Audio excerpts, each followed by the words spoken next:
Halo semua, selamat datang di J-Coin.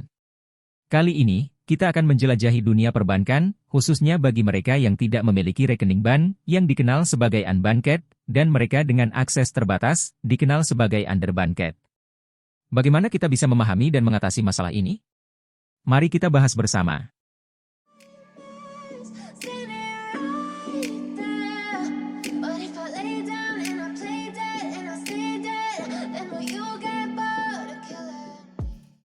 Apa itu unbanked dan underbanked? Halo? Unbanked merujuk pada individu atau komunitas yang tidak memiliki rekening bank sama sekali. Ini mencakup orang-orang yang tidak memiliki akses ke layanan perbankan tradisional seperti tabungan atau pinjaman. Bagaimana jika Anda tidak memiliki rekening bank? Bagaimana Anda akan menyimpan uang Anda? Bagaimana Anda akan mengakses kredit untuk kebutuhan mendesak atau investasi? Nah, sedangkan underbanked menggambarkan mereka yang memiliki akses terbatas ke layanan perbankan tradisional. Meskipun mereka mungkin memiliki rekening bank, layanan dan produk perbankan yang mereka dapatkan terbatas. Orang-orang underbanked mungkin memiliki rekening bank, tetapi mungkin sulit bagi mereka untuk mendapatkan pinjaman atau layanan investasi yang dibutuhkan. Menurut data terkini, lebih dari 1 miliar orang di seluruh dunia diperkirakan sebagai unbanked, sementara jumlah underbanked mencapai 2 miliar orang. Sedangkan di Indonesia jumlah penduduk yang masih unbanked relatif besar, yaitu 97,7 juta orang atau 48% dari penduduk. Dampak sosial dan ekonomi dan pentingnya menyelesaikan masalah ini. Halo? Unbanked dan underbanked kesulitan mengakses kredit tradisional, membatasi peluang ekonomi dan pertumbuhan bisnis. Tanpa rekening bank, penyimpanan uang dengan aman menjadi tantangan.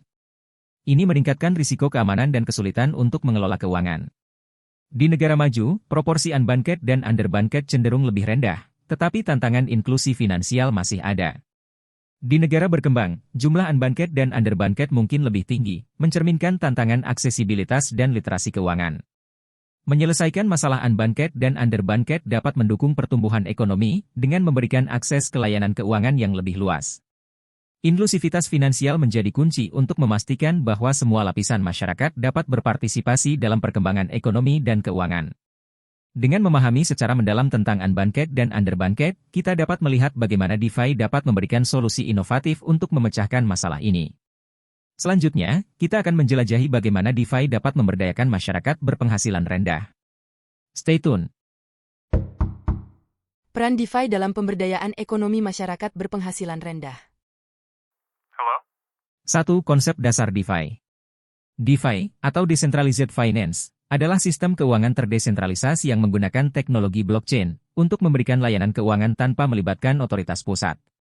Sistem perbankan tradisional melibatkan pihak ketiga, seperti bank atau lembaga keuangan sebagai perantara. Sementara DeFi memanfaatkan kontrak pintar dan teknologi blockchain untuk menghilangkan perantara. 2. Keuntungan DeFi. DeFi memberikan akses terbuka ke layanan keuangan untuk siapa saja dengan koneksi internet, tanpa memerlukan persetujuan dari pihak ketiga. Transaksi di DeFi terekam dalam blockchain, yang dapat diakses dan diverifikasi oleh siapa saja. Ini meningkatkan transparansi dan meminimalkan risiko kecurangan. Tanpa perantara tradisional, biaya transaksi dalam DeFi dapat dikurangi secara signifikan, memberikan keuntungan ekonomi bagi pengguna. 3. Pemberdayaan ekonomi masyarakat berpenghasilan rendah. DeFi membuka pintu bagi masyarakat berpenghasilan rendah untuk mengakses layanan keuangan tanpa harus menghadapi kendala geografis atau persyaratan yang ketat. Masyarakat berpenghasilan rendah dapat memanfaatkan platform DeFi untuk mendapatkan pinjaman tanpa perlu melibatkan lembaga keuangan tradisional. Sebaliknya, individu juga dapat memberikan pinjaman dan mendapatkan imbal hasil. DeFi memungkinkan masyarakat berpenghasilan rendah menjadi pemilik aset digital seperti token kripto, dan membuka peluang investasi yang sebelumnya sulit diakses. Dengan menghilangkan hambatan akses, DeFi memberdayakan masyarakat berpenghasilan rendah untuk berpartisipasi dalam ekonomi global dan mengakses peluang keuangan yang sebelumnya terbatas.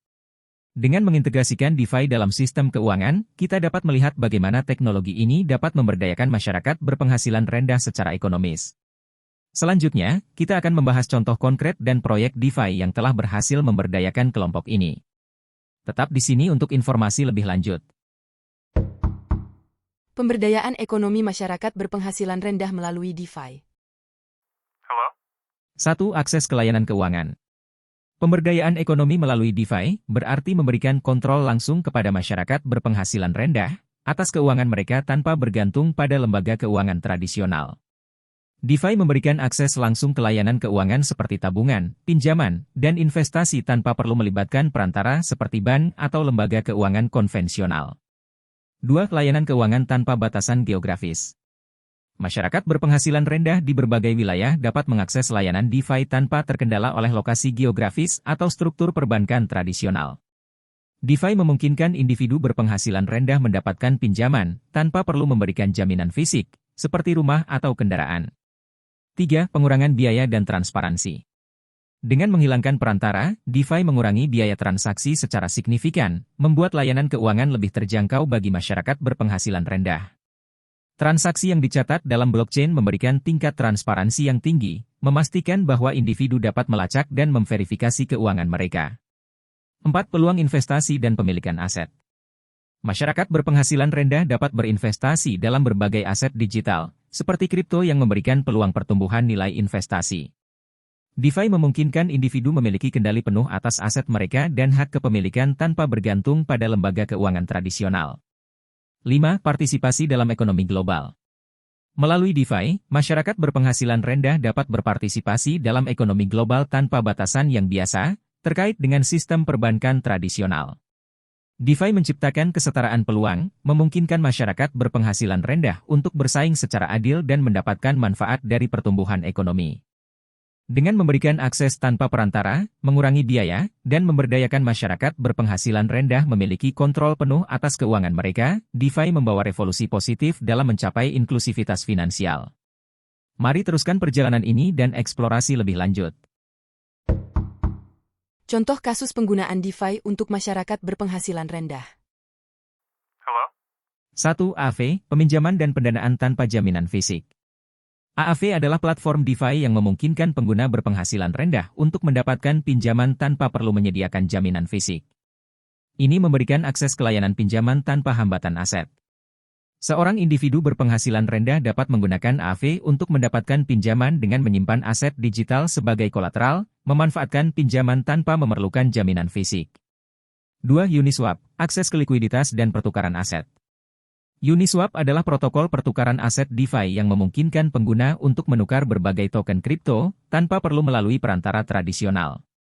Ini meningkatkan aksesibilitas ke likuiditas.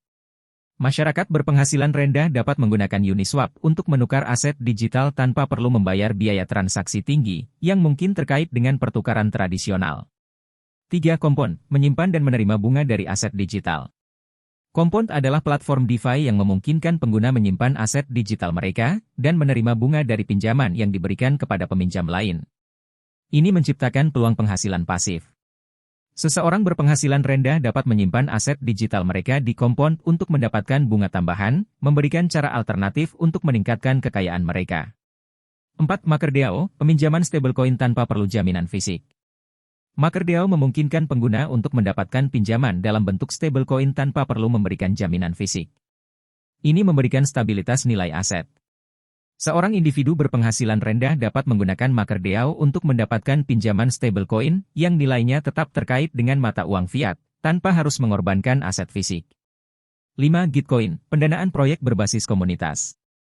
Gitcoin adalah platform DeFi yang memungkinkan pendanaan proyek-proyek berbasis komunitas melalui mekanisme tokenomics dan insentif.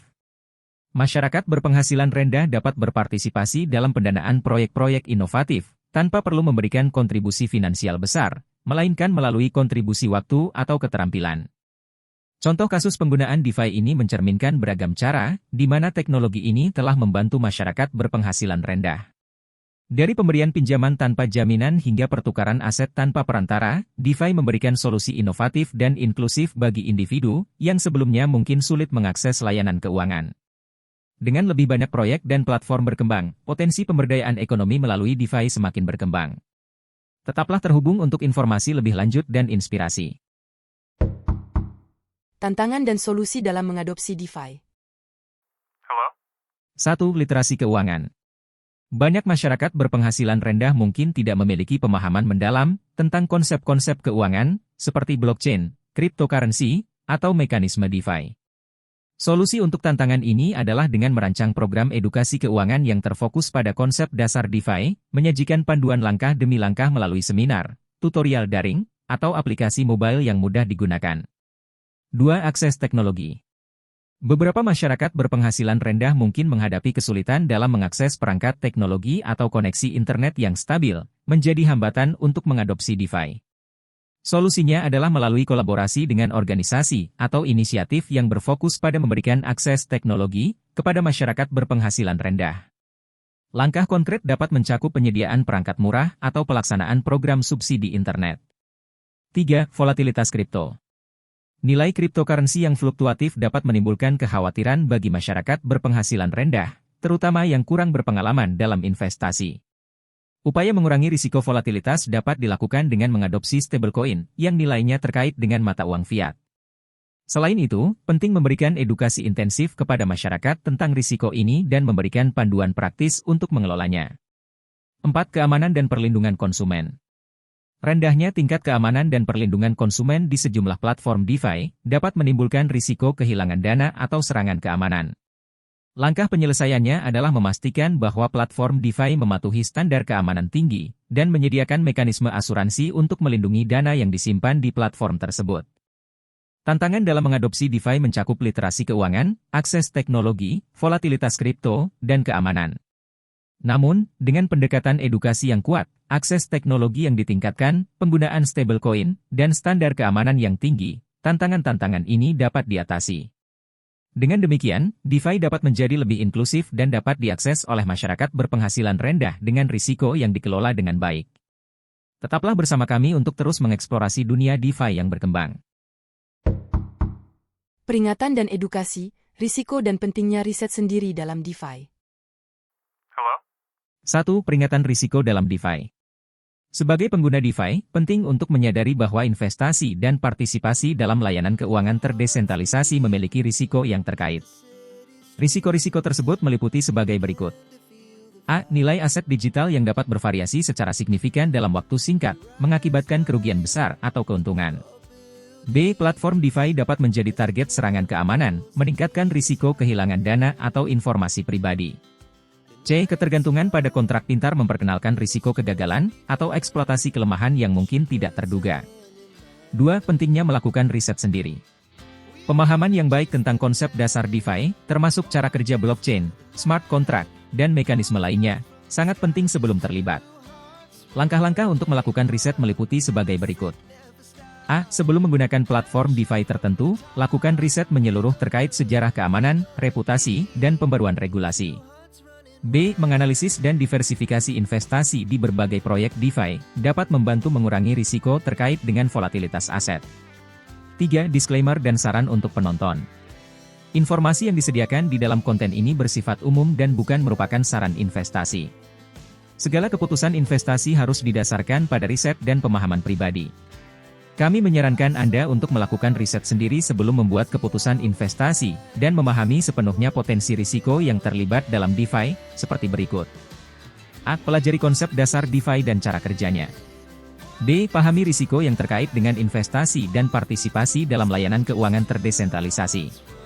C. Lakukan riset menyeluruh sebelum menggunakan platform DeFi tertentu. D. Diversifikasikan investasi Anda untuk mengurangi risiko. Tanggapan dan pertanyaan. Saya sangat menghargai partisipasi Anda. Silakan bagi pengalaman atau pandangan Anda tentang DeFi, atau sampaikan ketertarikan Anda untuk memulai menggunakan layanan keuangan terdesentralisasi. Jika Anda sudah memiliki pengalaman dengan DeFi, bagikan cerita sukses atau tantangan yang mungkin Anda alami. Pengalaman pribadi sangat berharga bagi komunitas kita. Mari kita bangun diskusi terbuka. Jika Anda memiliki pertanyaan lebih lanjut atau ingin lebih memahami aspek DeFi, seperti Crypto Insight, News Network, Blockchain, Trading Tips, Financial Innovation, Web3, atau DeFi itu sendiri, jangan ragu untuk bertanya. Saya juga mengundang Anda untuk berpartisipasi dalam polling, yang mungkin kami lakukan untuk mendapatkan pendapat dan perspektif dari penonton, di kolom komentar channel YouTube ini. Jika Anda tertarik untuk terus berdiskusi atau berbagi dengan komunitas yang lebih luas, saya juga mengundang Anda untuk bergabung dalam kanal komunitas YouTube ini. Dengan membuka pintu untuk berbagi tanggapan dan bertanya lebih lanjut, kami berharap dapat membangun komunikasi dua arah yang bermanfaat. Semua pertanyaan dan pandangan sangat dihargai, dan kami siap untuk menjawab dan berdiskusi lebih lanjut. Mari bersama-sama menjelajahi dunia DeFi dan membangun pemahaman bersama. Yes. Jika Anda menemukan video ini informatif, jangan lupa untuk subscribe, like, dan nyalakan lonceng notifikasi agar Anda tidak ketinggalan update terbaru dari J-Coin. Terima kasih atas partisipasinya, dan sampai jumpa di video berikutnya. Bye. I like you in my bed, but you keep me on red. Oh, everything is like a test. I better not text or I'll come off desperate. What if I lay down and I play dead and I stay dead?